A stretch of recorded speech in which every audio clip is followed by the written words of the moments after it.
Quem ama não trai. Quem ama divide.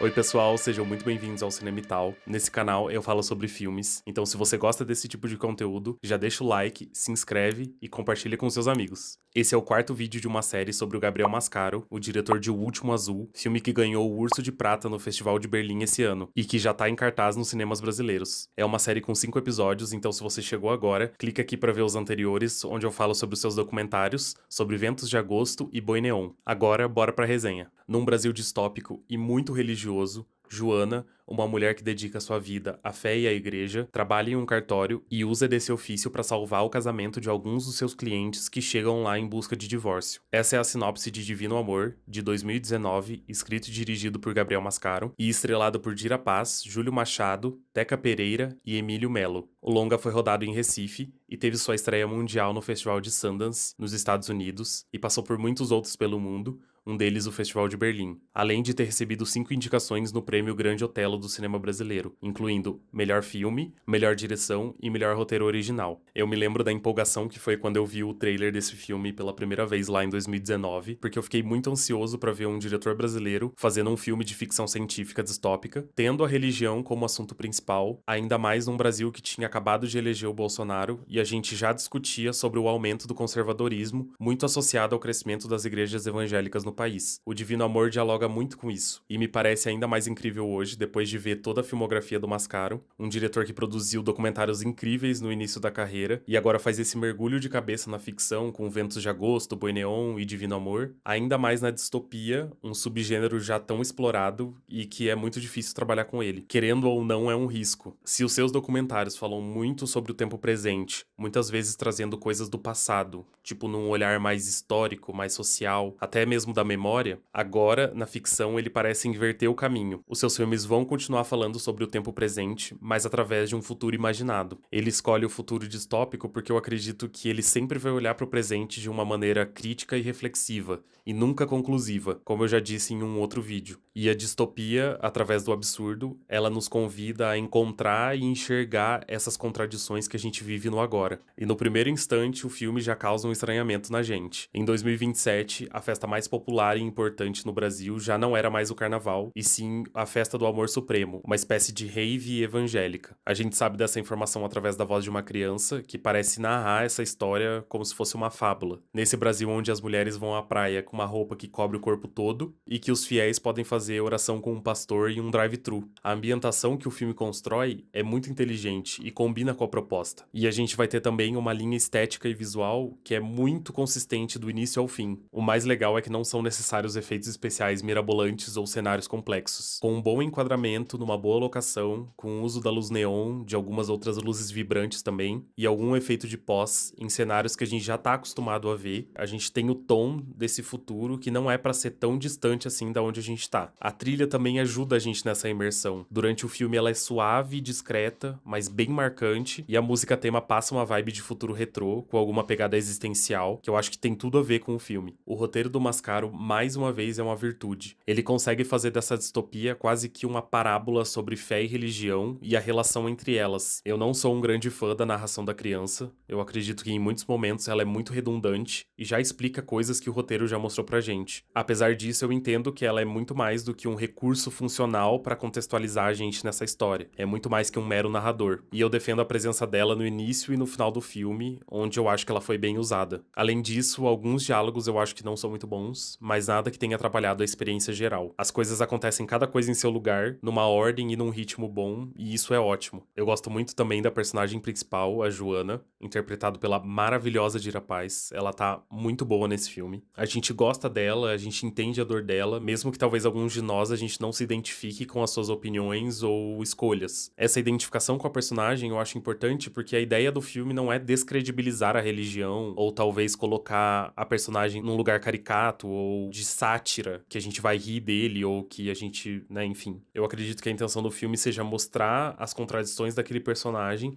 e também daquele espaço que ela tá vivendo. Tem algum recado de Deus nisso tudo que eu não tô conseguindo compreender.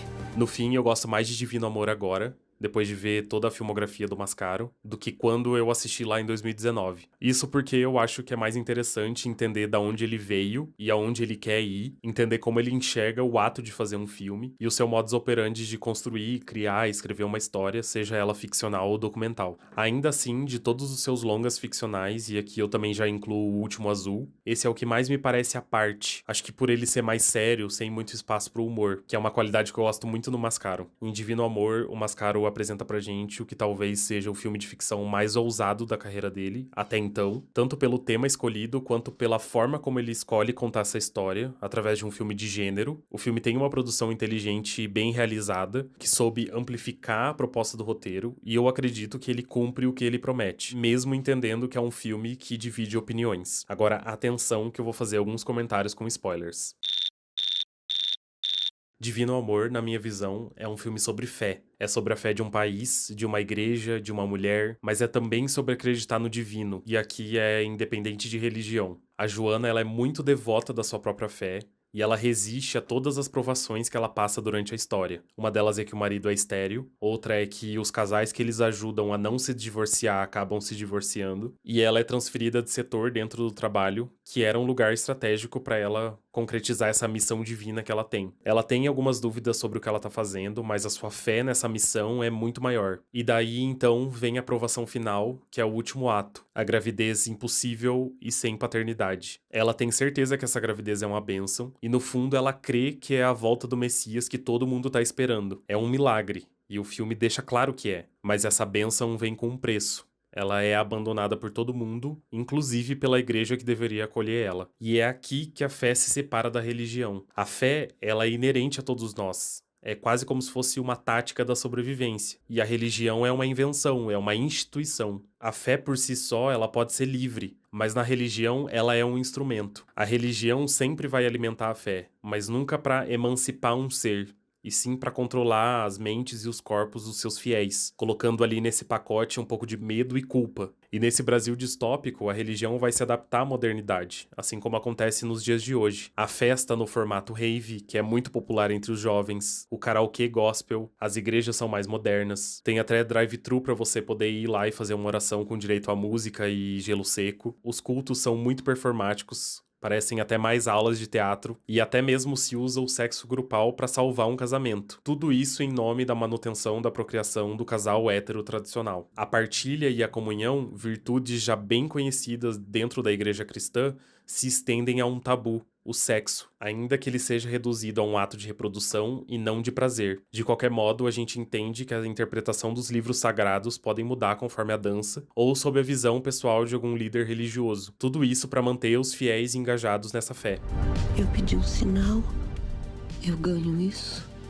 Infertilidade. A fé, ela também tem o seu lado ruim. Acreditar muito em alguma coisa sem qualquer critério também te cega para algumas contradições. A Joana dedica sua vida à igreja e no fim a instituição se volta contra ela. Esse julgamento que ela passa por ter tido um filho sem paternidade é também fruto da sua própria fé, que ela retroalimenta com a igreja e com essa sociedade machista baseada na religiosidade. Na sociedade da Joana, o filho bastardo é abandonado porque ele não é puro na visão da doutrina. Não é uma vida que vale a pena ser criada. Essas crianças são abandonadas puramente por uma convicção da fé. No âmbito da razão, não teria motivo nenhum para que essas vidas fossem menos que outras. Eu vejo o Divino Amor por essa perspectiva. Como eu disse, é quase como se fosse uma fábula sobre religião e fé, onde elas se encontram e onde elas se divergem. Por fim, num ponto específico, eu acredito que dê pra fazer um paralelo com o filme anterior dele, O Boi Neon. Os personagens de lá tinham seus próprios sonhos, mas nenhum deles chega a realizar alguma coisa. Aqui em Divino Amor, a Joana tem o seu maior sonho realizado, que é o de ser mãe, mas isso se torna um pesadelo porque ela se vê sozinha com um filho sem paternidade, um filho sem registro. Ambos os filmes trabalham com a quebra de expectativa, só que de formas diferentes. Em Boi Neon, ninguém conseguiu nada no final. E em Divino Amor, a Joana consegue, mas mesmo assim isso é muito ruim. Também é uma quebra de expectativa porque quando a gente consegue algo que a gente quer, deveria ser bom. Inclusive, na minha visão, o final de Divino Amor é muito mais triste, muito mais sério. e muito mais pesado que o final de Boi Neon. O filho de Joana, que a gente descobre depois que é o narrador do filme, ele reconhece a mãe como uma santidade por alcançar o amor divino, e ele já entende a sua posição de rejeitado na Terra e a missão que ele carrega de ser um enviado de Deus. As suas últimas palavras são: quem nasce sem nome, nasce sem medo. Será que amar demais é o meu pecado? É isso, pessoal. Muito obrigado por ter ficado até aqui. Se você gostou, já deixa o like e compartilha com seus amigos. No próximo episódio eu vou encerrar esse especial com os meus comentários sobre O Último Azul. Não vai perder, hein? E vai ver O Último Azul no cinema. Beijos e até o próximo vídeo.